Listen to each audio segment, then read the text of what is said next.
Drama के शुरुआत में हम एक लड़की को देखते हैं जो कि हमारी फीमेल लीड छाव होती है, जो एक कार में बैठी होती है। उसी वक्त कोई उसे जानकारी देता है कि उसकी रिपोर्ट्स आ चुकी है और उन रिपोर्ट्स के मुताबिक उसे एडवांस स्टेज का कैंसर है। अब उसके पास ज़िंदगी जीने के लिए सिर्फ 6 महीने बचे होते हैं। वो कार की खिड़की खोलती है और मन ही मन में सोचती है कि इन 24 सालों की ज़िंदगी में मैंने कभी भी खुद के लिए एक पल भी नहीं जिया है। मैं उस परिवार की एक महिला हूँ जो सिर्फ अपने मॉम डैड की वजह से यहाँ तक आई हूँ, क्योंकि उनके लिए मैं सिर्फ एक मोहरा थी। जब से मेरी फ्यू से शादी हुई है मैंने अपनी सारी जिम्मेदारियाँ निभाई है, एक पत्नी को जैसे निभानी चाहिए। मैंने हर तरीके से उसका ख्याल रखा। मैंने हमेशा अपने ससुराल वालों की इज्जत की। इसी के साथ हमें वो फ्लैशबैक का सीन दिखाया जाता है जहाँ छाव अपने पति फ्यू के लिए फल लेकर जाती है, लेकिन वो उसकी ओर देखता तक नहीं है बल्कि उसे पूरी तरीके से नज़रअंदाज कर देता है। जब छाव उसके करीब आने की कोशिश करती है तो वो वहाँ से उठकर चला जाता है। इसके बाद बैकग्राउंड में छाव की वॉइस सुनाई देती है कि मैंने कभी सोचा भी नहीं था कि मेरी शादीशुदा ज़िंदगी ऐसी होगी जहाँ मेरा पति ही मुझसे प्यार नहीं करेगा और मुझे एक ऐसी ज़िंदगी जीनी पड़ेगी। ये सब सोचते हुए उसकी आंखों में आंसू बहने लगते हैं और वो मन ही मन में कहती है, अब जब मैं मरने ही जा रही हूँ तो मेरे पास एक भी ऐसा लम्हा नहीं है जिसमें मैं सच्ची में खुश थी। तभी उसका ड्राइवर पूछता है कि मैम पहले आपको ड्रॉप करूँ या सर को पिक करूँ। छाव गुस्से में जवाब देती है कि नहीं, पहले मुझे घर छोड़ो। वो बहुत ही नाराज़ थी, जिसके बाद ड्राइवर भी सोच में पड़ जाता है। ड्राइवर सोचता है कि मैडम को क्या हो गया, वो तो कभी इस तरह बात नहीं करती थी, हमेशा बहुत ही शांत और पोलाइट रहती थी।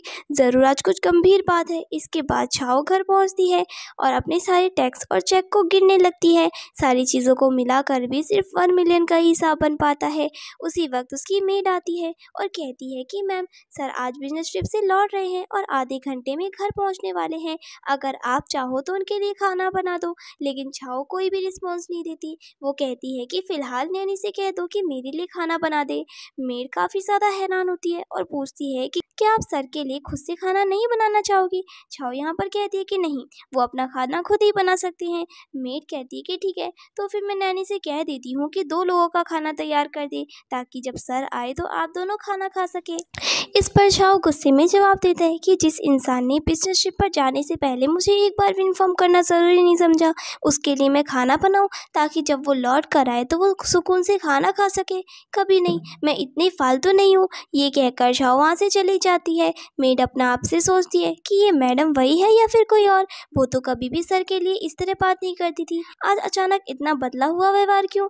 उधर फ्यू घर लौट आता है तो छाव बेड पर लेटी होती है, स्ट्रॉबेरी खा रही होती है और टैबलेट पर कुछ देख रही होती है। फ्यू कहता है कि क्या तुम्हें पता था कि मैं आज वापस आने वाला हूँ। छाव उससे कहती है कि नहीं, मुझे कैसे पता होगा, तुमने बताया ही नहीं था। फ्यू उससे पूछता है क्या तुमने डिनर कर लिया।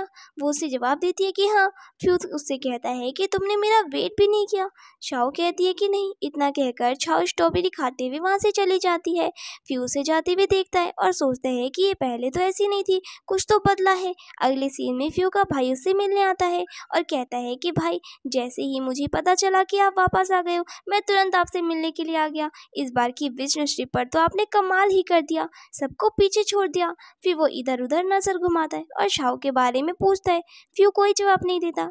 इस पर वो कहता है कि शाओ को तुम्हारे लिए टैंग ने सिलेक्ट किया था, लेकिन टैंग कोई अच्छा इंसान नहीं है। बहुत साल पहले उसने तुम्हें मारने की कोशिश भी की थी, तो इस रिश्ते से कोई खास उम्मीद मत रखना। छाओ कभी भी अपना असली रूप दिखा सकती है। उसी समय छाओ तैयार होकर नीचे आती है और बहुत ही ज़्यादा खूबसूरत लग रही होती है। फ्यू का भाई उसे देखकर मन में सोचता है, जहाँ तक मुझे याद है कि छाओ तो बहुत ही सुस्त और बहुत ही कंजक्टिव टाइप की लड़की थी। और फ्यू भी अंदर ही अंदर हैरान हो जाता है, ये इतनी ज़्यादा बदल कैसे गई, ये तो छाओ जैसी लग ही नहीं रही है। जैसे ही छाओ नीचे आती है मेड उसकी तारीफ करते हुए कहती है कि मैम आप बहुत ही सुंदर लग रही हो, आप कहीं बाहर जा रही हो क्या। छाओ यहाँ मुस्कुरा कर कहती है कि हाँ कुछ काम है। इसके बाद उसकी नज़र फ्यू पर पड़ती है जो उसे पहले से ही देख रहा होता है, लेकिन छाओ उसकी तरफ देखकर भी उसे नज़रअंदाज कर देती है और मेड से बात करने लगती है कि आज खाना क्या बना है। मेड जवाब देती है कि आपका फेवरेट पास्ता। उसी वक्त फ्यू का भाई कहता है कि भाई आपने देखा ना ये कितनी बदल गई है। अगले सीन में सभी लंच कर रहे होते हैं। शो बेफिक्र होकर अपना लंच एंजॉय कर रही होती है बिना किसी की परवाह किए। फ्यू अचानक कहता है कि मेरा हो गया और वो टेबल से उठकर चला जाता है। इसके बाद फ्यू का भाई छाओ से कहता है कि तुम चाहे जो कर लो, लेकिन मेरे भाई का दिल कभी नहीं जीत पाओगी। बस कुछ समय और, जब हमारी कंपनी स्टेबल हो जाएगी तब भाई तुम्हें खुद ब खुद डिवोर्स दे देगा। तभी शाओ ऐसे एक्ट करती है जैसे फ्यू पीछे ही खड़ा हो और वो अचानक उसका नाम लेकर कहती है कि फ्यू। और यही सुनकर फ्यू का भाई एकदम फ्रीज हो जाता है। छाओ से देखकर स्माइल करने लग जाती है और तभी पीछे मुड़कर वो देखता है तो वहाँ कोई नहीं था। जिसके बाद वो फिर से छाओ को बुरा भला कहने लग जाता है और उसे थप्पड़ मारने वाला था। फिर से छाओ फ्यू का नाम लेती है। वो बोलता है कि इस बार मैं तुम्हारी बात में नहीं आऊँगा और वो उस पर हाथ उठाने लगता है, लेकिन तभी फ्यू पीछे से आकर उसका हाथ पकड़ लेता है। जिसके बाद छाओ वहाँ से चली जाती है। तो फ्यू का भाई उससे कहता है कि आपने उसके लिए मुझे डांटा, आपको पता है वो एक नंबर की स्पाई है। तो फ्यू कहता है कि वो जो कुछ भी है, लेकिन अब वो मेरी वाइफ है और मेरी ड्यूटी बनती है कि मैं उसे प्रोटेक्ट करूं और उसे रिस्पेक्ट दूं। मेरी शादी को 2 साल हो गए हैं और आज तक मैं उसके करीब नहीं गया, तो चिंता मत करो, मैं अब भी उससे डिस्टेंस मेंटेन करूंगा।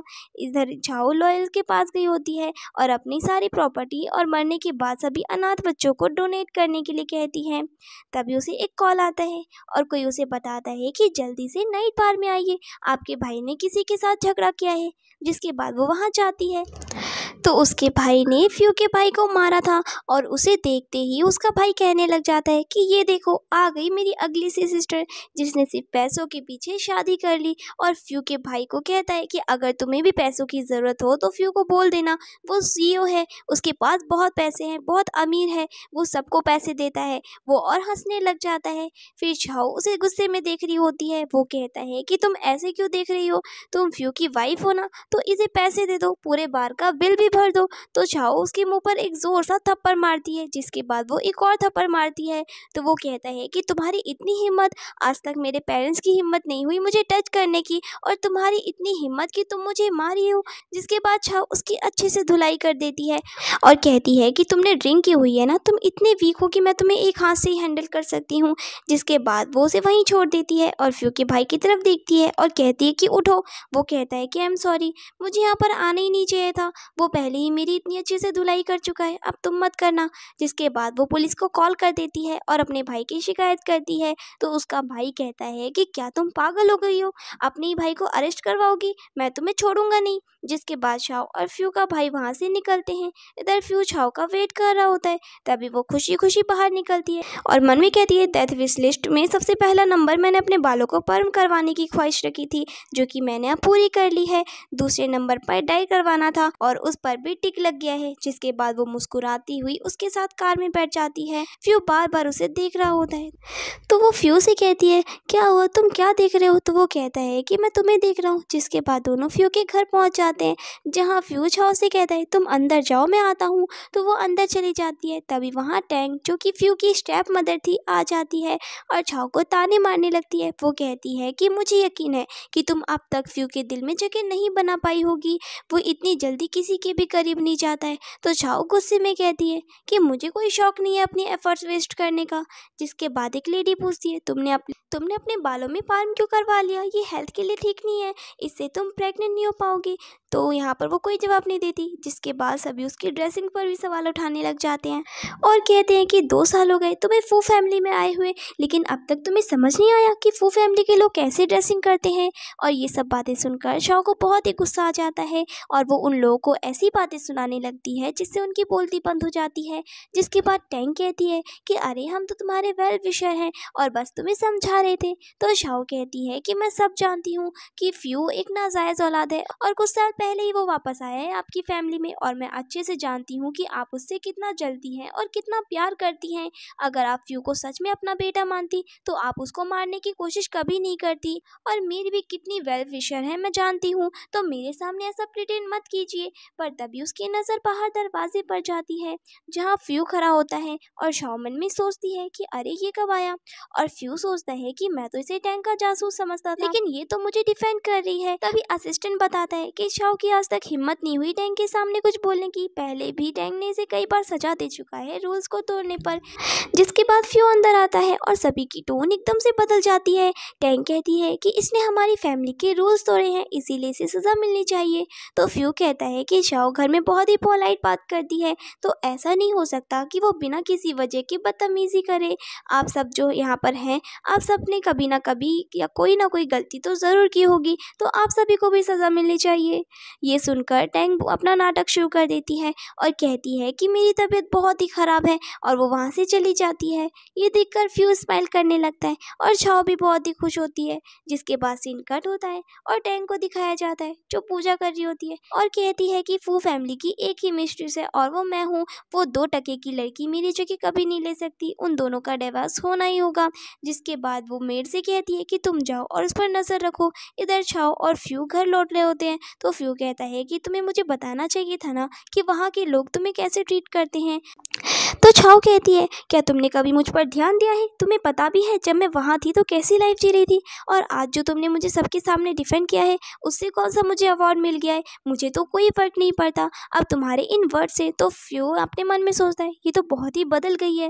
पहले तो ये तरसती थी कि मैं इस पर ध्यान दूँ, और आज इसको कोई फ़र्क ही नहीं पड़ता। पता नहीं इन 3 महीनों की बिजनेस ट्रिप में इसके साथ क्या हुआ है जो ये इतनी बदल गई है। जिसके बाद वो अपना डेबिट कार्ड निकाल कर उसे देता है, कहता है कि ये मेरी तरफ से मुआवजा है। चाओ सोचती है कि आज तक तो इसने मुझ पर कभी ध्यान नहीं दिया और आज अपना डेबिट कार्ड दे रहा है, वाह। और वो उसे थैंक यू बोलकर उस कार्ड को ले लेती है और खुशी खुशी जाने लगती है, और मन में सोचती है कि अब मैं अपनी सारी विशेष को पूरी करूंगी इन पैसों से। मेरे पास अभी भी 6 महीने हैं अपनी ज़िंदगी को खुलकर जीने के लिए। फिर नेक्स्ट सीन में चाओ अपनी फ्रेंड से मिलती है जो कहती है कि मैं आंटी टैंग के घर गई थी, उन्होंने कहा कि आजकल तुम्हारी मानसिक स्थिति कुछ ठीक नहीं है। तो चाओ बोलती है कि छोड़ो उनको। तो वो कहती है कि मुझे पता है फ्यू के साथ रहना आसान नहीं है, तुम्हें बहुत कुछ सहना पड़ रहा होगा। तो चाओ कहती है कि नहीं, मैं खुश हूँ, और वो उसे कार्ड दिखाती है, कहती है कि ये फ्यू ने मुझे दिया है और इसकी कोई लिमिट भी नहीं है। जिसके बाद दोनों खुश हो जाते हैं और शॉपिंग करने चले जाते हैं। जिसके बाद वो लोग ढेर सारी शॉपिंग करके वापस आती है, तो उसकी फ्रेंड उससे पूछती है क्या अब तुम फ्यू से तलाक नहीं लेना चाहती हो? तो चाओ मन में सोचती है उसने ये कार्ड देकर मुझ पर बहुत बड़ा एहसान किया है, अब मैं 6 महीने अपनी डेड विश की लिस्ट सारी पूरी कर लूँगी। और अपनी फ्रेंड से कहती है कि सोचती हूँ मैं, जब टाइम आएगा तो देखा जाएगा। इधर हम फ्यू को देखते हैं जो अपने फ्रेंड के साथ में एक जगह पिकनिक पर गया होता है। वहाँ उसका फ़ोन वो चेक कर रहा होता है जिसमें डेबिट कार्ड के ढेर सारे ट्रांजैक्शन के मैसेज आए हुए थे, और एक घर भी खरीदा गया था। जिसे देखकर वो हैरान होकर कहता है कि घर भी खरीदा गया है। तभी उसकी फ्रेंड उसके पास आ जाते हैं और बातें करने लगते हैं। इसी बीच वहाँ पर चाओ की फ्रेंड आ जाती है जो कि फ्यू की सिस्टर थी और चाओ को साथ लेकर आती है। वो कहती है आप चाओ को क्यों नहीं लेकर आए अपने साथ? अगर मैं ज़बरदस्ती से नहीं लेकर आती ना तो ये घर पर अकेली होती। ये आपकी वाइफ है, आपको इसका ध्यान रखना चाहिए। लेकिन फ्यू इग्नोर करके चला जाता है। जिसके बाद चाओ कहती है कि छोड़ो, तुम्हें पता है हमारा रिश्ता ऐसे ही है। नेक्स्ट सीन में चाओ कब से निशाना लगाने की कोशिश कर रही होती है, लेकिन उससे एक बार भी सही से निशाना नहीं लग रहा होता। फ्यू दूर से बैठा हुआ उसे देख रहा होता है। वो अपने भाई से कहता है कि जाओ उसे सिखाओ, तुम तो उसके भाई हो ना। तभी वो अपने मन में सोचता है कि कितनी देर से फ्यू उसको नोटिस कर रहा है। फिर वो कहता है कि मैं नहीं, तुम सिखाओ, वैसे भी तुम ज़्यादा माहिर हो मुझसे, और वैसे भी अगर मैं अपनी सिस्टर इन लॉ के इतने क्लोज जाऊंगा ना तो ये तुम्हारे लिए एम्बैरेसिंग होगा। और फिर वो चाओ को कहता है कि वहीं रहना, भाई आ रहे हैं तुम्हें निशानेबाजी सिखाने। तो वो सोचती है कि शायद ये ऐसे ही बोल रहा है। जिसके बाद फ्यू उसके पास जाता है और उसे कमान लेता है, जिससे उनके हाथ टच हो जाते हैं। और तभी वो कहता है कि मैं तुम्हें बहुत ही स्मार्ट समझता था। तो वो उससे लड़ने लग जाती है। ये देखकर फ्यू सोचता है ये तो सच में कोई और ही इंसान बन गई है। फिर वो खुद निशाना बांधता है जो कि एकदम ठीक लगता है। जिसके बाद चाओ उससे कमान ले लेती है, कहती है कि ये तो मैं भी कर सकती हूँ, और उसके सामने फुल कॉन्फिडेंस से निशाना बांधने लग जाती है। ये देखकर फ्यू दूर चला जाता है और उसे दूर बैठकर देखने लगता है। लेकिन चाओ से तो तीर ही संभाली नहीं जा रही होती। तो फ्यू का एक फ्रेंड उसे बैडमिंटन खेलने को कहता है, लेकिन वो तो चाओ को ही देख रहा होता है, इसीलिए वो मना कर देता है। जिसके बाद उसका भाई उसके पास आकर बैठ जाता है और कहता है कि चाओ बहुत देर से प्रैक्टिस कर रही है ना। तो वो कहता है कि हाँ 48 मूव कर चुकी है, यानी कि वो कब से बैठकर उसे काउंट कर रहा था। तभी वो एक और बार निशाना मारती है जो कि नहीं लगता। तो वो कहता है कि लो अब 49 हो गया। जिसके बाद आखिरकार अपना गोल अचीव ही कर लेती है। ये देखकर फ्यू और उसका भाई खुश हो जाते हैं। तो फ्यू कहता है कि फाइनली 3 घंटे लग लगातार 50वें मूव में उसने ये कर ही दिखाया। तो उसका भाई कहता है कि उसके हाथ ज़रूर ज़ख्मी हो गए होंगे। ये सुनकर फ्यू को उसकी फ़िक्र तो होती है, लेकिन वो इग्नोर करके चला जाता है और रात को वो अपनी कज़िन सिस्टर को छाव के लिए एक मेडिसिन देता है और उसे कहता है कि छाव को दे देना। जिसके बाद हमें पता चलता है कि फ्यू की जो कज़िन सिस्टर है वो असल में फ्यू को पसंद करती थी और उससे शादी करना चाहती थी। तभी वो चाहती थी कि छाव और फो का तलाक हो जाए। जिसके बाद वो कहती है कि जब वो दोनों एक दूसरे से प्यार ही नहीं करते तो उनका तलाक ही हो जाना चाहिए। इधर छाव को हाथ में बहुत ही दर्द हो रहा होता है। इधर वो फ्यू के भाई के पास जाती है दवाई लेने के लिए। वो उसको कहता है, क्या रो ने तुम्हें ट्यूब नहीं दी? वो कहती है कि नहीं। फिर वो अपने रूम में जाकर उसे ट्यूब ला कर देता है और कहता है कि फ्यू ने खास तौर पर ये तुम्हारे लिए लाया था। पता नहीं रियो भूल गई या फिर उसने जानबूझकर तुम्हें नहीं दी। जिसके बाद शाओ थोड़ी अपसेट हो जाती है और बाहर गार्डन में चली जाती है और सोचती है कि हर बार हर कोई मुझे यूज़ ही क्यों करता है। मेरे पेरेंट्स ने भी मुझे यूज़ किया, अब फ्रेंड ने भी। तभी रुओ को वो फ़ोन में बात करते हुए सुनती है, जिस पर वो कह रही होती है कि अगर मुझे फ्यू के करीब जाना नहीं होता तो मैं कभी भी उससे दोस्ती नहीं करती। मैं उससे बहुत ही नफरत करती हूँ, उसने मेरी जगह ली है। आपको पता है जब जब मैं उसको टच करती हूँ तो मुझे कितनी घिन आती है। मैं बार बार शावर लेती हूँ। ये सुनकर शाओ को रोना ही आ जाता है और तभी वो रुओ को मैसेज करती है, फ्री होकर मुझे कॉल करना। और वो वहाँ से चली जाती है और अपने रूम में आकर उसको वही बातें याद आती है कि जब जब मैं उसको टच करती हूँ मैं बार बार शावर लेती हूँ। और तभी रुओ की कॉल आती है जो वो पिक करती है और वो उसे बहुत ही स्वीट बनकर बात कर रही होती है। तो छाओ सोचती है, अरे वाह, इसकी तो टोन ही चेंज हो गई। और वो उसको कहती है कि कल मैं शूटिंग पर जा रही हूँ, क्या तुम चलोगी मेरे साथ? तो वो कहती है कि नहीं, मैं नहीं जा सकती। तभी छाओ कहती है कि कल फुओ भी मेरे साथ आने वाला है। तो वो कहती है कि हाँ मुझे याद आया, मैं चलूँगी क्योंकि तुम मेरी बेस्ट फ्रेंड जो हो। सुबह हम जल्दी मिलेंगे।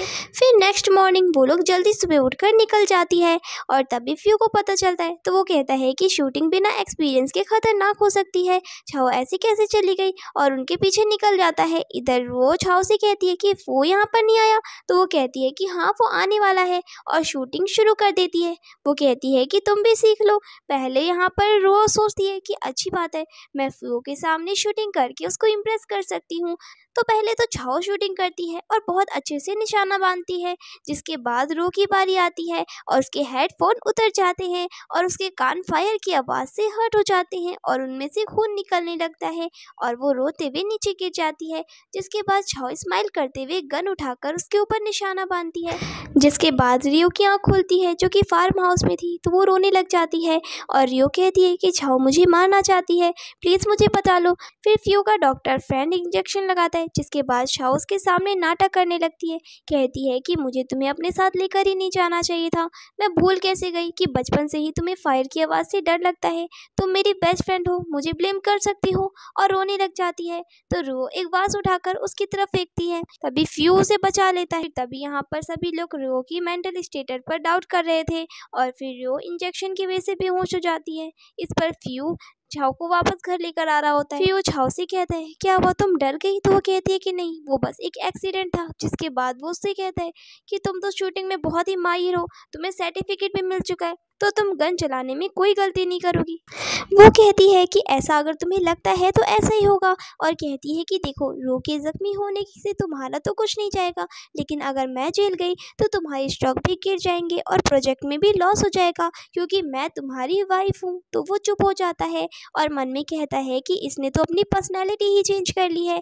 जिसके बाद छाओ कैंडी क्रश खेलने लग जाती है। तो वो उसको कहता है कि ये बच्चों वाली गेम्स मेरी कार में खेलना मना है। तो फिर वो कहती है कि तुम मुझे गेम खेलते हुए मत देखो। तो फिर वो उसको गेम बंद करने के लिए कहता है। जिसके बाद वो कहती है कि तुम्हें किसी ने बताया नहीं कि तुम बहुत ही एनोइंग हो? तो वो कहता है कि नहीं। तो छाओ कहती है कि हाँ, बताए भी कैसे, क्योंकि तुम इतने खड़ूस हो कि सभी तुमसे डरते हैं। और ये बात सुनकर उसका असिस्टेंट भी हैरान हो जाता है क्योंकि फ्यू के सामने तो कोई भी नहीं बोलता था। तभी वो कहती है कि मुझे फ्लावर्स मार्केट जाना है, कार उस तरफ मोड़ लो। लेकिन फ्यू से लड़ने लग जाता है, कहता है कि नहीं, मुझे ऑफिस जाना है। जिसके बाद वो गुस्से में कार से उतर जाती है। तो फ्यू अपने असिस्टेंट से कहता है कि मुझे ऑफिस ड्रॉप करके उसे पिक कर लेना। इधर छाओ फ्लावर शॉप पर होती है। तभी वहाँ फ्यू का असिस्टेंट आता है और कहता है कि मैं आपको पिक करने आया हूँ। तो वो कहती है कि फिर तो फ्यू तुमसे गुस्सा करेगा और तुम्हारी सैलरी भी कट कर देगा। जिसको सुनकर वो कहता है कि सर ने ही मुझे भेजा है। छाओ को ये सुनकर शौक लगता है, जिसके बाद असिस्टेंट यहाँ पर उससे कहता है कि सर आपसे थोड़ा नाराज़ है, क्योंकि जब से वो ट्रिप से वापस आए हैं आप बहुत ही वियर्ड बिहेव कर रही हैं। इसीलिए वो कहती है कि अब ये उनका मामला है, मेरा नहीं। जिसके बाद वो उसको बताता है कि आज जब आप शूटिंग पर गई थी तब भी सर आपके लिए बहुत ही वरीड हो गए थे, और अब भी सर ने ही कहा कि मैं आपको फ्लावर शॉप से पिक करूँगा।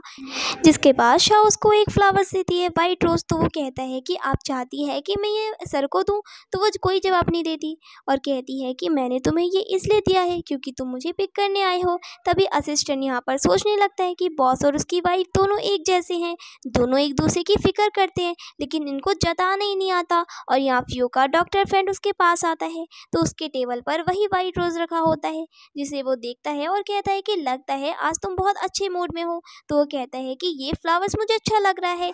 जिसके बाद वो बताने लग जाता है रियो के बारे में और कहता है कि उसके कान बहुत ही ज़्यादा हर्ट हुए हैं, उसे कुछ भी सुनाई नहीं दे रहा है, और टैंग फैमिली की वो डॉटर है और ये सब कुछ तुम्हारे विला में हुआ है और ये सारी बातें इग्नोर करने वाली नहीं है। जिसके बाद फ्यू के बाकी दोस्त भी आ जाते हैं और उसका असिस्टेंट उसको बताता है कि मैंने सारे एम्प्लॉयज़ की हिस्ट्री चेक की है, किसी ने भी आपकी वाइफ से कॉन्टेक्ट नहीं किया। तो फ्यू सोचता है फिर उसको हमारे प्रोजेक्ट की बातें कैसे पता। जिसके बाद उसका फ्रेंड आकर उसको पेपर्स देता है और कहता है कि तुम्हारी वाइफ को सब कुछ पता है और इसकी इन्फॉर्मेशन मैंने निकाल ली है, जिससे पता चला है उसकी एक ही दोस्त है एरियो, और उसके पेरेंट्स ने भी उसे कभी अच्छे से ट्रीट नहीं किया। तो क्या ये टैंग की जासूस तो नहीं? लेकिन ऐसा कैसे हो सकता है, क्योंकि उसने अभी तक टैंग को कुछ भी नहीं बताया है। तभी फ्यू कहता है कि ऑफिस की सारी बातें उसे कैसे पता है। तभी फ्यू का भाई कहता है कि मुझे पता चल गया है। जिसके बाद वो उसके डॉक्टर फ्रेंड की तरफ शक की नज़र से देखने लग जाता है। तो उसका फ्रेंड गुस्से में कहता है कि तुम मुझ पर शक कैसे कर सकते हो, भूल गए हो कि तुम और फ्यू 10 साल से हम सब एक साथ है। जिसके बाद वो असिस्टेंट की तरफ शक की नज़र से देखने लग जाता है। तो वो कहता है कि मेरी तरफ क्यों देख रहे हो भाई, मैंने कुछ नहीं किया, मैं सर के साथ बहुत ही लॉयल हूँ, मैं ऐसा सोच भी नहीं सकता हूँ। जिसके बाद वो कहता है कि फिर वो हो कौन सकता है, आखिर मुझे पता लगा नहीं होगा, एक बार वो बंदा अगर मुझे मिल जाए तो मैं उसे छोड़ूंगा नहीं। यहाँ पर रो टैंक के पास बैठी होती है और रो रही होती है, कहती है कि आपको मेरे लिए बदला लेना ही होगा। तभी वहाँ पर छाओ आ जाती है। फिर रियो कहती है कि ये सब कुछ तुम्हारी वजह से हुआ है, इसे छोड़ना मत। फिर रियो के फादर भी छाओ पर ब्लेम लगाने लग जाते हैं। तो छाओ कहती है कि मैं तो एक ऑर्फनर हूँ, मेरे मॉम डैड बहुत पहले ही मर चुके हैं, और वो ने ही मुझे अपने साथ उस विला के पिकनिक में लेकर गई थी और शूटिंग का प्लान भी उसने ही बनाया था। मैं तो सिर्फ एक फ्रेंड होने के नाते उसके साथ चली गई थी, और अब वहाँ पर एक एक्सीडेंट हो गया तो उसका ब्लेम आप मुझ पर क्यों डाल रहे हो, और अब मैं यहाँ पर आप लोगों के भरोसे हूँ, आप लोग ही यहाँ पर फैसला सुनाओ। टैंग एकदम बहुत ही स्वीट होकर कहती है कि तुम उस एक्सीडेंट की एक विक्टिम हो, इसीलिए मैं तुमसे पूछने के लिए तुम्हें यहाँ बुलाया है। जिसके बाद छाओ यहाँ पर रो की ऑडियो रिकॉर्डिंग सुनाती है, जिसमें रो ने उसकी बहुत ही बुराई की थी, लेकिन उसे अभी तक नहीं पता था कि वो ये सारी बातें टैंग के साथ मिलकर कर रही थी, जो सुनकर रो की बोलती ही बंद हो जाती है। तभी यहाँ पर छाओ के फादर कहते हैं कि इग्नोर करो इन बातों को, हम एक फैमिली है। तो वो कहती है कि बिल्कुल नहीं, मेरी फैमिली मर चुकी है। और तभी वहाँ पर फ्यू आ जाता है, जहाँ पर वो ऐसा प्रिटेंड करती है जैसे उन दोनों का रिलेशन बहुत अच्छा हो। और तभी यहाँ पर रो फ्यू के सामने सब कुछ बोल देती है कि वो उससे शादी करना चाहती है। ये सुनकर उसके फादर से एक स्लैप मारते हैं और वहाँ से चले जाते हैं। जिसके बाद छाओ भी कहती है कि फ्यू हमें भी चलना चाहिए। जिसके बाद वो दोनों जाने लगते हैं। टैंग कहती है कि पहले तुम उस वॉइस नोट को डिलीट करो। वो कहती है कि मैं सोचूंगी इस बारे में, और वहाँ से चली जाती है। जहाँ पर दोनों घर की ओर जा रहे होते हैं, तभी छाओ फ्यू से कहती है कि कार रोको, मुझे आइसक्रीम लेनी है, और 2 आइसक्रीम लेकर वो आ रही होती है। इसे देखकर वो खुश होता है कि ये मेरे लिए भी लेकर आई है, और उसके पास जाकर वो उससे सीट बेल्ट लगाता है, और यहाँ पर वो दोनों आइसक्रीम खुद खाने लगती है। ये देखकर फ्यू को गुस्सा आ जाता है और वो जानबूझकर कार को बहुत तेज लेकर जाने लगता है, जिससे सारी आइसक्रीम उसके मुंह पर लग जाती है, लेकिन फिर भी वो खाती रहती है। नेक्स्ट दिन छाओ वॉइस नोट को पोस्ट करके टैंग फैमिली के खिलाफ एक पोस्ट डाल देती है, जिसके बारे में फ्यू को पता चलता है। वो सोचता है कि इसने ऐसा क्यों किया, जिससे फ्यू को कंपनी में भी लॉस हुआ था, क्योंकि स्टॉक के प्राइस 5 पॉइंट नीचे गिर गए थे। जिसके बाद छाओ यहाँ पर फ्यू के ऑफिस में बैठकर गेम खेल रही होती है। फ्यू उसको उसको कहता है कि तुमने ऐसा क्यों किया। तो वो कहती है कि टैंग फैमिली ने मुझे बस यूज़ करने की कोशिश की है, तो मैं उन्हें ऐसे ही थोड़ी ना छोड़ सकती थी। जिस पर फ्यू चुप हो जाता है, जहाँ पर छाओ के पेरेंट्स ज़बरदस्ती ऑफिस के अंदर घुस रहे होते हैं और वो वहाँ उससे पैसे मांगने लग जाते हैं। और छाओ कहती है कि आपने मुझे नीचा दिखाया था ना, तो फिर आप किस हक से यहाँ पर आए हैं। वो कहता है कि तुम्हारे भाई को 20 मिलियन चाहिए बिजनेस के लिए, तुम्हें उसको देने ही होंगे। तुम्हारा हस्बैंड इतना अमीर है, क्या तुम भूल गई कि हमने तुम्हें पाला है। तो वो कहती है कि तुम लोगों के लिए मेरे हस्बैंड के पास एक फूटी कौड़ी भी नहीं है, चले जाओ यहाँ से। जिसके बाद असिस्टेंट उसके कान में कहता है कि मैम आप यहाँ ऑफिस में कोई सीन क्रिएट मत कर देना, क्योंकि इससे कंपनी और सर की रेपुटेशन खराब हो जाएगी। तभी छाओ के डैड उसको थप्पड़ मारने वाले होते हैं। वो उसको प्रोटेक्ट करने के लिए उठता तो है, लेकिन तभी छाओ उसको पीछे से धक्का दे देती है और टेनिस बैट उठाकर उनको मारने के लिए आगे बढ़ती है। साथ ही साथ उसको सारी बातें भी याद आ रही थी कि कैसे उसके पेरेंट्स ने उसको बचपन से लेकर आज तक मारा था। जिसके बाद वो उनको मारती है और वार्न करती है कि आज के बाद अगर फ्यू या उसकी कंपनी की तरफ देखा भी ना, तो मैं तुम्हें छोड़ूंगी नहीं। जिसके बाद वो लोग डर के मारे वहाँ से भाग जाते हैं। जिसके बाद यहाँ पर वो बेहोश होकर गिरने वाली होती है, तो फ्यू उसको पकड़ लेता है और हॉस्पिटल लेकर जाता है, जहाँ वो बेहोशी में रो रही होती है और फ्यू को पकड़कर कहती है कि क्यों हुआ मेरे साथ ये, मैं भी तो आप लोगों की ही बेटी थी ना, तो फिर ज़मीन पर गिरी हुई आइसक्रीम ही क्यों खानी पड़ती थी मुझे हमेशा वो काफ़ी टेस्टी लगती थी। कितने साल हो गए थे, मैंने कोई न्यू कपड़े भी नहीं लिए थे। क्यों। ये सब को सुनकर फ्यू को दुख तो हो ही रहा था, लेकिन बहुत ही ज़्यादा गुस्सा भी आ रहा था। जिसके बाद डॉक्टर वहाँ आता है और छाओ को वो इंजेक्शन लगा देता है, जिससे वो बिल्कुल सो जाती है और रोना बंद कर देती है। जिसके बाद वो आंखें खोलती है तो फ्यू उसका हाथ पकड़कर ही सो रहा था। ये देखकर वो स्माइल करती है और तभी डॉक्टर आता है और फ्यू को उठाता है, तो फ्यू अपना हाथ पीछे कर लेता है एकदम। और तभी छाओ वहाँ से जाने लगती है, तो वो उसे रोकता है और कहता है कि कहाँ जा रही हो। तो वो कहती है कि मुझे घर जाना है, क्योंकि मेरा मूड बिल्कुल भी ठीक नहीं है। जिसके बाद वो घर चली जाती है और फ्यू अपने डॉक्टर फ्रेंड से कहता है कि मुझे छाओ की सारी टेस्ट की रिपोर्ट चाहिए, पता करो कि वो फिजिकली ठीक है या फिर नहीं। वो थोड़ा हैरान होता है। जिसके बाद वो भी वहाँ से चला जाता है। कार में बैठकर फ्यू को छाओ की ही बातें याद आ रही होती है, जो उसने बेहोशी में कही थी कि उसको आइसक्रीम कितनी अच्छी लगती थी, कि वो बचपन में गिरी हुई आइसक्रीम उठाकर खाती थी, क्योंकि उसको सिर्फ और सिर्फ वही मिलती थी। जिसके बाद वो अपने असिस्टेंट को कहता है कि रिसेंटली अभी कोई फेस्टिवल आ रहा है। तो वो कहता है कि हाँ, वुमेंस डे, चिल्ड्रंस डे और लेबर डे भी आ रहा है। तो वो कहता है कि वुमेंस डे पर बहुत सारी आइसक्रीम खरीद कर तुम्हें किसी को गिफ्ट करनी है। तो यहाँ पर वो सोचता है कि वुमेंस डे पर ही क्यों, सर यहाँ पर अपनी वाइफ को वैलेंटाइन डे पर भी तो दे सकते हैं। तो वो कहता है कि ओके सर, लेकिन कार्ड पर क्या लिखना है। तो वो कहता है कि कार्ड लिखना ज़रूरी होता है क्या। तो वो कहता है कि हाँ।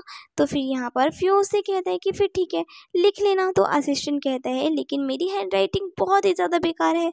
तो यहाँ पर वो उससे कहता है फिर क्या तुम चाहते हो कि मैं लिखूं। वो कहता है कि हाँ। तो फ्यू कहता है कि नहीं, मैं ये काम नहीं कर सकता। इधर डॉक्टर छाओ की रिपोर्ट्स लेकर आता है और उसको कहता है कि सब ठीक है। जब वो बाहर जाकर फ्यू के डॉक्टर फ्रेंड को बताता है कि छाओ की मेंटल हालत बहुत ही ज़्यादा ख़राब है, क्योंकि बचपन में उसको जो इन्वायरमेंट मिला है, इस इन्वायरमेंट में बहुत से लोग पागल हो जाते हैं। जिसके बाद वो फ्यू को जाकर रिपोर्ट देता है और सब कुछ बताता है। तो ये सुनकर फ्यू को उसकी बहुत फिक्र होती है। वो सोचता है कि पहले ही उसको बचपन से किसी का प्यार नहीं मिला और फिर आगे मैरिज रिलेशन भी उसका अच्छा नहीं था। जिसके बाद फ्यू जब घर जाता है तो छाओ गेम खेल रही होती है, जिसको देखकर वो सोचता है ये अपना स्ट्रेस कम करने के लिए गेम खेलती है।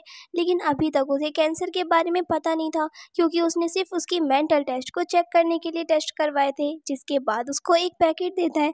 वो कहती है कि ये मेरे लिए। तो वो कहता है कि हाँ। तो वो पैकेट खोल कर देखती है तो उसमें आइसक्रीम थी, जिसे देखकर वो काफ़ी खुश हो जाती है और फिर उसको कहती है लेकिन तुमने तो कहा था कि ये मौसम ठीक नहीं है आइसक्रीम खाने के लिए। तो वो कहता है कि कौन सा तुमने मेरी बात सुनकर उस आइसक्रीम को नहीं खाया था। तो वो स्माइल करती है और मज़े में आइसक्रीम खाने लग जाती है और फ्यू भी उसको आइसक्रीम खाते हुए देख रहा होता है। जिसके बाद वो कहती है कि ये बहुत अच्छी है और उससे पूछती है क्या तुम फ्री हो, हम बाहर जा सकते हैं डिनर के लिए। तो वो हाँ करता है कि मैं शावर ले लूँ फिर चलते हैं। जिसके बाद वो तैयार होने के लिए जाने लगती है। तभी वो उसको रोकता है और उसके फेस से आइसक्रीम को साफ़ करता है है और मन में कहता है कि अगर मेरी वजह से तुम्हें कोई भी खुशी मिल सकती है तो मैं ज़रूर दूंगा। जिसके बाद वो लोग डिनर पर जाते हैं और वो कैंडी क्रश खेलते हुए जा रही होती है। तभी फ्यू उसको कहता है कि गेम बंद करके चलो, तो वो कहती है कि डोंट वरी, मैं नहीं गिरूंगी। वो एकदम से रुक जाता है, जिस पर वो उससे टकरा जाती है, जिस पर वो कहता है कि देखो अब डिलीट कर दो, और यहाँ पर वो मुंह बनाकर आगे चली जाती है। जिसके बाद वो दोनों बैठे होते हैं तो वो उसको पेपर देता है, कहता है कि ये लो तुम्हारे वुमेंस डे का गिफ्ट, जिसमें उसने उसे एक जगह दी होती है जिसमें आइसक्रीम स्टोर खोलना था। ये देखकर वो बहुत ज़्यादा हैरान थी। नेक्स्ट सीन में छाओ यहाँ पर उस अपनी कंपनी का लोगो बना रही होती है और फ्यू को दिखाती है, तो फ्यू कहता है कि हाँ बहुत ही अच्छा है। जिस पर वो फ्यू के सामने कर कर कहती है कि ओ माय गॉड, ये तो ओरिजिनल फ्यू से भी ज़्यादा अच्छा है। ये सुनकर फ्यू का तो मुंह ही बन जाता है, लेकिन वो कुछ नहीं कहता उसको। जिसके बाद फ्यू का दोस्त फ़ोन में उसे देखकर हंस रहा होता है। तभी फ्यू उसके सामने जाता है और कहता है कि क्या हो गया, तुम इतने हंस क्यों रहे हो। तो वो कहता है कि देखो मैं स्टोर का लोगो देख रहा हूँ, कितना फ़नी है ना। और जब वो उसको दिखाता है तो फ्यू का मुंह बन जाता है, जिसको देखकर वो कहता है कि डोंट टेल मी कि ये तुम हो, और हंसने लग जाता है। जिसके बाद उसका फ्रेंड कहता है कि ओ तो ये बात है, अब मैं समझा छाओ ने ये डिज़ाइन किया होगा उस आइसक्रीम स्टोर के लिए, क्योंकि तुम दोनों वहाँ मिलकर खेल सको। और हंसने लग जाता है, जबकि फ्यू उसको गुस्से में देखने लग जाता है, जो देखकर वो चुप हो जाता है और लेट कर हंसने लग जाता है।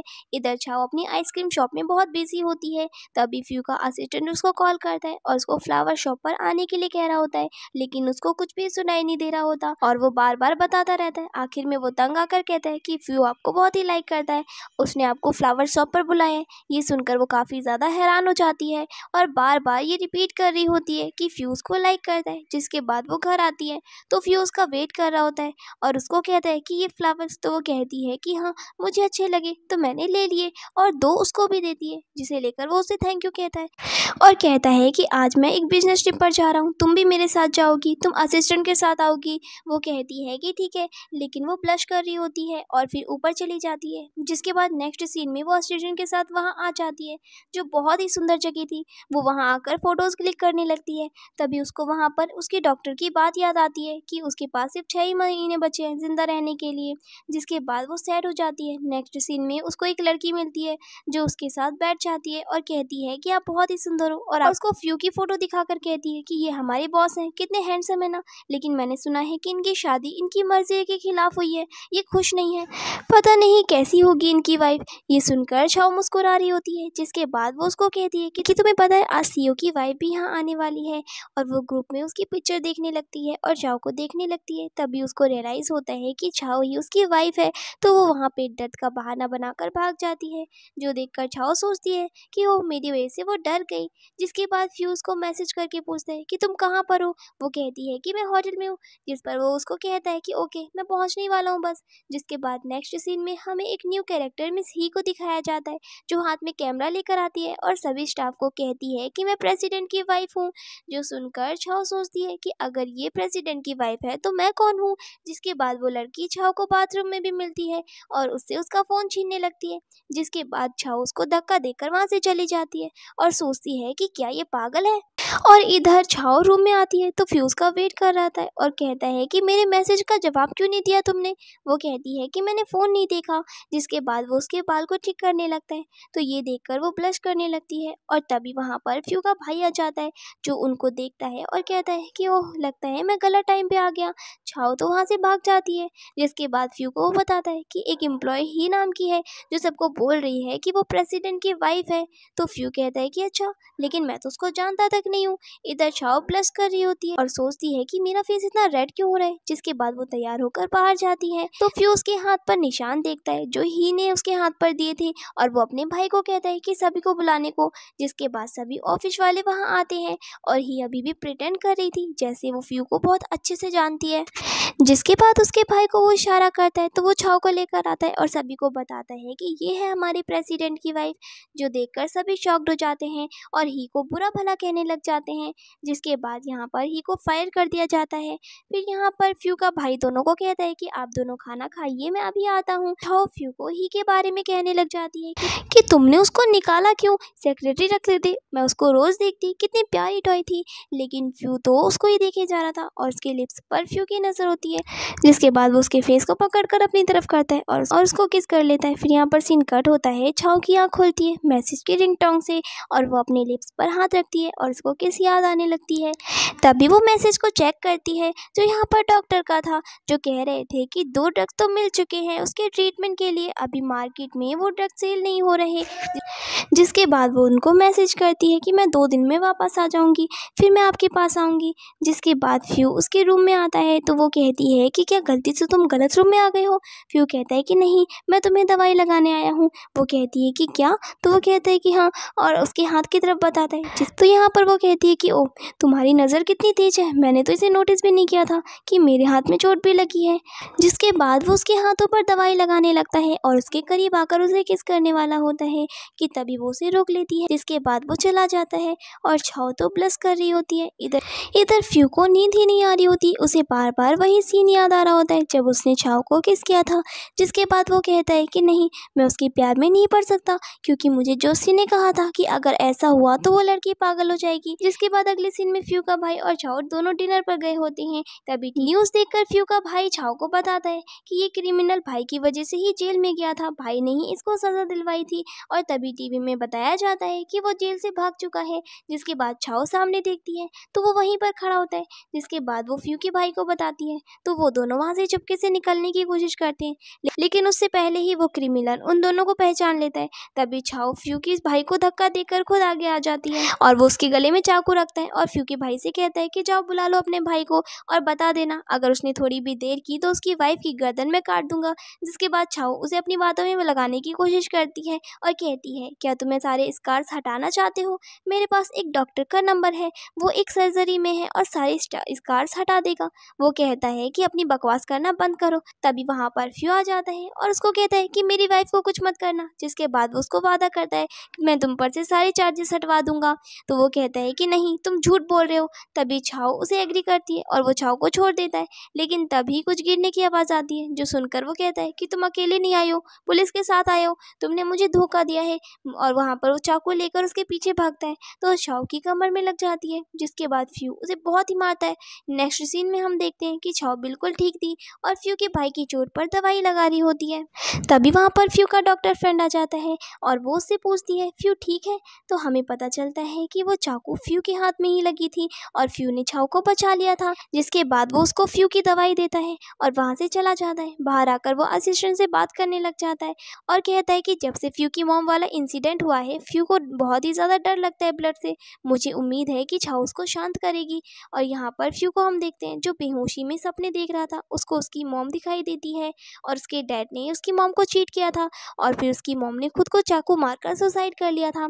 फ्यू ये सब कुछ देखकर बहुत ही रोने लगता है। फिर प्रेजेंट में वो डर के मारे अपनी आंखें खोलता है और तभी छाव को गले लगाने लगता है और रोते हुए कहता है कि प्लीज़ मुझे छोड़कर मत जाना। छाव हैरान हो जाती है कि वो रो रहा है। जिसके बाद वो उसको समझाती है और उसके साथ ही लेट जाती है। जिसके बाद सुबह जब फ्यू की नींद खुलती है तो वो उसे प्यार से देखने लगता है और उसको सोता हुआ छोड़कर वहाँ से चला जाता है। जब छाव की नींद खुलती है तो उसके सामने रोजेस पड़े हुए थे और वो फ्यू यहाँ पर नहीं होता। जिसके बाद वो फ्यू को इधर उधर देखने लग जाती है और तभी उसको सामने से फ्यू आता हुआ नजर आता है जो उसके लिए सूप लेकर आता है और एक पेंडेंट भी, और कहता है इसमें ट्रैकर लगा हुआ है, इसको अपने साथ ही रखना आपसे। वो कहती है ठीक है। जिसके बाद हम छाव को देखते हैं जो किसी से मिलने गई होती है, वो उसको कैंसर की दवाई देता है। तो छाव कहती है कि मुझे बहुत ही खुशी हुई कि आपने मेरे बारे में सोचा। जिस पर छाव फ्यू के बारे में सोचती है और कहती है कि लेकिन मुझे कोई मिल गया है जिसको मेरी बहुत फिक्र है और मैं मरने से पहले कुछ और पल चाहती हूँ अपनी लाइफ के, ताकि मैं रिग्रेट के बिना मर सकूँ। जिसके बाद वो उसको थैंक यू कहती है और नेक्स्ट सीन में वो कपड़े चेंज कर रही होती है। तभी वहाँ पर फ्यू आ जाता है, वो जो उससे कहता है कि कल मेरे साथ डिनर पर चलो। वो कहती है कि ठीक है। नेक्स्ट डे वो फ्यू का वेट कर रही होती है।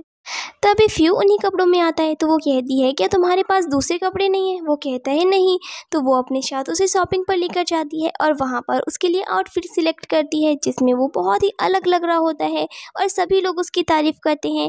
जिसके बाद वो उसे गोद में उठाकर ले जाता है। बाहर नेक्स्ट सीन में दोनों साथ में लंच कर रहे होते हैं और तभी मौसम काफ़ी अच्छा हो जाता है और रेनबो बन जाता है, जिसको देखकर वो उसकी पिक्चर लेने लगती है और फ्यू उसकी पिक्चर लेने लग जाता है।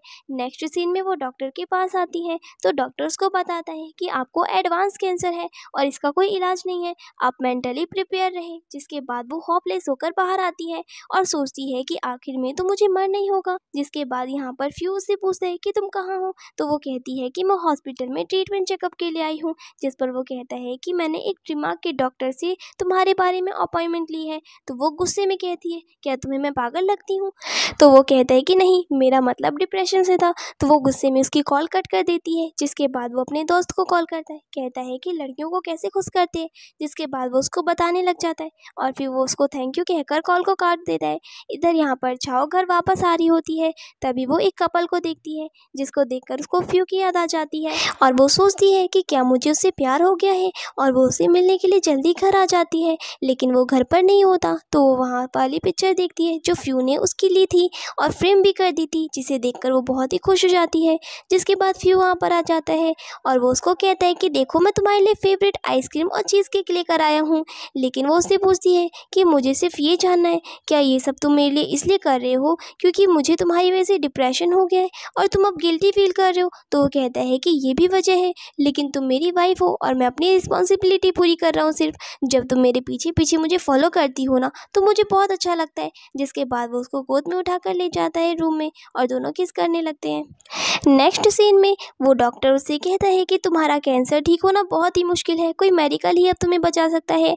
जो मेडिसिन तुम ले रही हो उसके डिसएडवांटेज बहुत सारे हैं। जिसको सुनकर वो डिसहार्ट हो जाती है। जिसके बाद उसके डॉक्टर की उसको कॉल आती है, तो वो उसको कहती है कि अब मुझे और ट्रीटमेंट नहीं करवाना है, और घर आती है जहाँ जहाँ पर वो अपने बाल बना रही होती है। तभी उसके बाल बहुत ज़्यादा टूटने लगते हैं और उसके हाथ में आ जाते हैं, जो देखकर वो और भी ज़्यादा दुखी हो जाती है। जिसके बाद डिनर टेबल पर उससे खाना भी नहीं खाया जा रहा होता है, लेकिन ज़बरदस्ती वो खाने लगती है और रोने लग जाती है। तभी फ्यू की वीडियो कॉल आती है और वो उसको कहता है कि मैं कल वापस आ जाऊँगा और तुम्हारे लिए गिफ्ट लेकर भी आऊँगा। वो कहती है कि मैं तुम्हारा वेट करूँगी। जिसके बाद नेक्स्ट डे वो वापस आता है और उसको हक करके उसको फायरवर्क्स दिखाता है, जो कि उसने उसके लिए प्लान किया था। ये देखकर वो काफ़ी खुश हो जाती है और ये अपनी डायरी में लिख रही होती है। इधर फ्यू का फ्रेंड उसको कॉल करता है, कहता है कि मैंने छाओ को किसी लड़के के साथ सीक्रेटली मिलते हुए देखा है, और उसको पिक्चर सेंड करता है। जिसके बाद फ्यू उसको कहता है कि ये कोई एविडेंस नहीं है, वो मेरी वाइफ है, और फ़ोन कट कर देता है। जिसके बाद छाओ उसके पास आती है और कहती है कि तुम्हारे रूम का शावर ख़राब है ना, इसीलिए मेरे रूम में आकर नहा लो। जिसके बाद वो उसके रूम में आता है और दवाइयाँ देखकर सोचता है ये किस चीज़ की दवा है। जिसके बाद वो नहाता है और वो दोनों साथ में सोते हैं। दोनों ही बहुत ही नर्वस थे। जिसके बाद छाओ को लगता है कि वो सो गया, तो वो उसको देख रही होती है। तभी वो उसको किस करने लगता है और कहता है, क्या मैं कंटिन्यू कर सकता हूँ? तो वो कहती है कि हाँ, और उसकी शर्ट की बटन खोलती है। जिसके बाद वो दोनों रोमांस करने लग जाते हैं। जिसके बाद वो उसका बहुत ही ज़्यादा ख्याल रख रहा होता है और ये देखकर वो बहुत ही खुश थी। नेक्स्ट सीन में वो डायरी लिख रही होती है और लिखती है कि मैं एक्सरसाइज कर रही हूँ ताकि मैं थोड़े दिन और जी पाऊँ, मैं उसको अकेला छोड़कर नहीं जाना चाहती हूँ। इधर फ्यू का फ्रेंड छाओ को मिलने के लिए बुलाता है और वो छाओ को सब कुछ बताता है कि कैसे फ्यू ने बचपन से ही अपनी मॉम को खोया है और क्या क्या गुजरी है उस पर। जो सुनकर छाओ बहुत ही दुखी हो जाती है और वो कहती है कि उसने कितनी ज़्यादा मुश्किल लाइफ गुजारी है। जिसके बाद वो घर आती है और डिसाइड करती है कि फ्यू के बर्थडे पर वो उसको सरप्राइज़ करेगी, और तभी फ्यू भी वहाँ आ जाता है और उसको अपने बेडरूम में शिफ्ट होने के लिए कहता है। लेकिन वो कहती है कि मुझे ये पसंद है। जिस पर वो कहता है कि जैसा तुम्हें ठीक लगे, जो तुम्हें पसंद है वो मुझे भी पसंद है। जिसके बाद वो तो शर्मा ही जाती है। नेक्स्ट सीन में वो मेड के साथ हॉस्पिटल जाती है और वहाँ पर एक लड़की सुसाइड कर लेती है जो कैंसर की पेशेंट थी। ये देखकर वो बहुत ही दुखी होती है और उसका मूड भी ख़राब हो जाता है। जिसके बाद वो घर आता है तो मेड उसको बताती है। जिसके बाद वो उन मेडिसिन का सैंपल ले लेता है और तभी छाओ भी नहा कर बाहर आती है, तो वो उसके बाल को सुखाने लग जाता है। जिसके बाद वो उससे पूछती है, क्या तुम प्यार में सुसाइड कर सकते हो? वो कहता है कि हाँ, मेरी नज़र में ये गलत नहीं है, लेकिन तुम ये क्यों सोच रही हो? तो वो बात को डाल देती है कि ऐसे ही, और तुम भी जाओ शावर ले लो। नेक्स्ट डे वो उसके बर्थडे की प्लानिंग करती है और उसको अच्छे से विश करती है, जिसमें वो छाओ की लंबी उम्र की दुआ करता है और कैंडल को बुझाता है। जिसके बाद वो उसको डाइवोर्स पेपर और उसके सारे गिफ्ट्स वापस कर देती है। कहती है कि मुझे तुम्हें छोड़कर जाना ही होगा, मुझसे वजह मत पूछना क्योंकि मैं बता नहीं पाऊंगी, और वहाँ से चली जाती है। जिसके बाद फ्यू का फ्रेंड उसको बताता है कि जो दवा वो यूज़ कर रही है असल में वो एडवांस कैंसर की दवा है। ये सुनकर वो शॉक्ड हो जाता है। इधर डॉक्टर छाओ को बताता है कि एक तरीका है जिससे वो ठीक हो सकती है, बोन मैरो ट्रांसप्लांट। और एक पर्सन है जो तुम्हें अपना पार्ट देने के लिए रेडी है, लेकिन वो अपनी आइडेंटिटी रिवील नहीं करना चाहता है। ये सुनकर वो खुश हो जाती है। इधर उसकी सर्जरी के दिन हमें पता चलता है कि वो पर्सन कोई और नहीं बल्कि फ्यू ही है। सर्जरी सक्सेसफुल हो जाती है और फ्यू वापस घर आ जाता है, जिसके बाद उसका भाई बहुत ही दुखी होता है उसको देखकर। इधर छाओ वापस घर आती है और फ्यू के पास जाती है जो सो रहा था, जिसके बाद वो उसे प्यार से देखने लगती है। तो वो कहती है कि मैं वापस आ गई, जिसके बाद दोनों किस करने लगते हैं। इसके बाद हमें फ्लैशबैक का सीन दिखाया जाता है, जिसमें हमें पता चलता है कि फ्यू के भाई ने पहले ही सब कुछ जाकर छाओ को बता दिया था, इसीलिए वो वापस आई थी, लेकिन उसे फ्यू को अभी तक कुछ नहीं बताया था। जिसके बाद वो दोनों बाहर हो रही स्नोफॉल देखते हैं और छाओ कहती है कि अब मुझे एक बेबी चाहिए, जिस पर वो स्माइल करता है और यहीं पर हमारे इस ड्रामा की हैप्पी एंडिंग हो जाती है।